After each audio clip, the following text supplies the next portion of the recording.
pang Filipino hooper na gustong-gustong bumalik sa Gilas Pilipinas ay eto ang young athletic forward natin na si Francis Lopez. Na interestingly, nakapaglaro sa senior squad natin as early as nung 18 years old pa lang siya. Just sa mga youngest na players siya nun na nakapaglaro sa ating national team. At ngayon nga, after ng ilang taong pagkawala, ay gusto niya nang bumalik sa Gilas Pilipinas.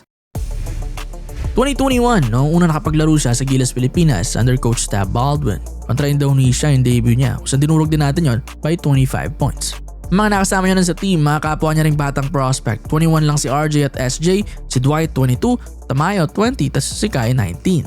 Pretty interesting na part ng programa yon kung saan puro mga batang players nga ang pinaglalaro natin. That time kasi mahirap pahiraman ng PBA players tas bago rin yun ng exodus ng talent sa Japan at Korea. So wala talaga ganong available na pros. But still, high caliber pa rin naman ng mga young players natin nun sa team. Pero mo kalaunan, 11 out of 12 players sa kanila ang nakapaglaro overseas. Ganun ka-talented ang mga pieces natin nun. At fast forward din sa panahon ngayon, lahat na sila na-develop bilang mga reliable na professional players. Some din, mga nasa main Gilas squad pa rin natin at mga considered na ring stars. Pero ito nga, isa naman si Lebron Lopez sa mga naiwan. Hindi na muli nakabalik ng national team. Isang player na may raw athleticism, defense, rebounding at support na scoring. Pretty good din yung height niya at 6'4", 6'5" na wing. At given din yung athletic abilities niya, kaya niya pang lumaro ng mas malaki sa size niya sa taas ng kanyang talon at length.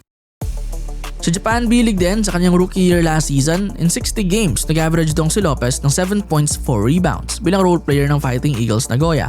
Decent na numbers yan, yung sa daring 18 minutes sa game niya lang na playing time. Pinakalumalabas ang laro niya pag umaatake sa basket, sa transition na unleash siya ron, lalo pag galing defensive stops nila tapos takbuhan na. Sa mga pick and rolls, effective din siya ron bilang role man. Or simple rin pag nahahanap rin siya ng teammates niya kapag kumakat. Tapos pag may mga mismatches din sa kanya, mga smaller defenders, ay nasasamantala niya yon. So hindi lang din naman hype ito, of course marami pa rin may improve sa kanyang game. Lalo 23 lang siya at katatapos lang ng rookie year sa Japan. Marami pang mapapolish to, madedevelop na skills. Numero 1 na dyan na kailangan niya mapaganda yung kanyang shooting. Well, nakakagawa naman siya ng mga tres pero hindi pa rin talaga reliable yon. Kita rin yan sa kung paano siya tratuhin ng defense sa Japan na iniiwan lang talaga siya. Kapag pumasok, okay. Pero for a player like him, win na sa kalaban kapag yun ang end ng possession ng team niya. Bilang 27% shooter lang sa tres, shot 15 for 54 shots doon, walang duda na yan ang isa sa mga biggest weakness natin ni Lebron Lopez sa kanyang game. Pero bata pa naman siya, may time pa siya para ma-sharpen tong part ng kanyang laro. Sa ibang area, kita rin namang improving yung jumper niya sa loob. Yung free throw shooting, almost 70% din. Hindi naman sobrang sama. Kung sakali mo mag-improve siya bilang isang respectable na shooter sa 3-point line, magiging sobrang beneficial talaga nun sa game niya. At syempre, pati na rin sa kanyang livelihood. Mas magiging sustainable ang trabaho niya overseas dahil mas marami ng benefit para sa team ang pag-hire sa kanya, halimbawa man. Ngayon kasi, limited lang talaga . Good siya na inside scorer with 55% na shooting sa dos. Kaya lang kapag walang shooting, kahit may rim pressure pa siya at ibang magandang nagagawa sa loob, still napapasikip niya pa rin yung floor para sa kanyang team kahit spread out sana yung offense nila. Kaya niyang pag-iwan sa kanya sa tres at nag-focus na lang yung kalaban bantayan yung ibang mga teammates niya. Malaki ang epekto niyan sa overall na takbo ng offense ng team at nalilimit din yung opportunities nila.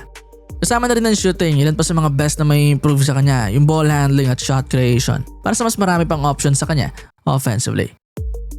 Kaya for now then, while sayang siyang prospect para sa Gilas Pilipinas kasi sinabi nito this year lang sa interview ng One Sports na ready na ulit siyang maglaro para sa bansa. Pero masyado rin kasing skilled yung mga wings natin currently sa national team na ang hirap pumanap ng spot para sa kanya.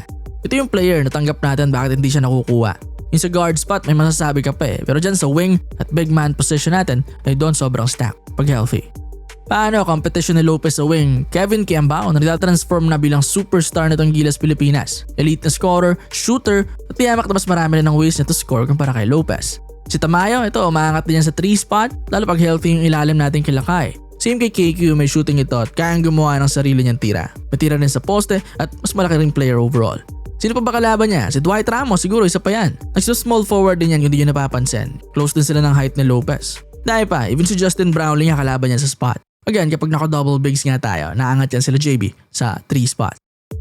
Sa posisyon niya, sobrang sikip talaga ngayon sa main team. Maintindihan mo kung bakit hindi maimbitahan itong si Lopez. Sa Asian Games at SEA Games naman, conflict yung schedule niya sa mother team niya sa Japan. So parang walang ibang way para makalaro siya. Pero yung mga ganyang tournaments sana yung parang ayos subukan siya kung magiging effective sa international . Yung mga smaller na tournaments na hindi para sa main team. Doon kahit pa paano, merong chance na mapansin siya. Pero again, hindi nga lang madali dahil nga sa calendar ng liga niya. Ang best way na lang siguro ay makasama siya sa extended na pool natin, halimbawa magkaroon, para makapag-training siya kasama ng mga main Gilas players natin, matuto sa system ng Coach Tim Cone, makabisado yung mga teammates sa ensayo. Para kapag dumating yung time na may mga hindi pala available or wag naman sana may mga masaktan, ay madali na lang siya may integrate. At ayun nga, given pa rin ang ginagawa sa Gilas ngayon na halos saktong players lang para sa consistent na lineup, para sa continuity at familiarity, even ma-invite siguro sa pool para malabo para kay Lopez. Kaya hintayin na lang natin kung kailan talaga darating yung time na makakabalik siya sa national team. 23 pa lang naman ito, marami pang time. At hopefully rin habang wala pa, mas sharpen niya rin yung buong game niya, especially yung offense. Dahil kung sakaling mag-evolve talaga siya sa isang freak na talent with consistent pang 3-point shooting at overall na scoring, ayun, ang hirap nang hindi siya pansinin at matawag muli sa national team.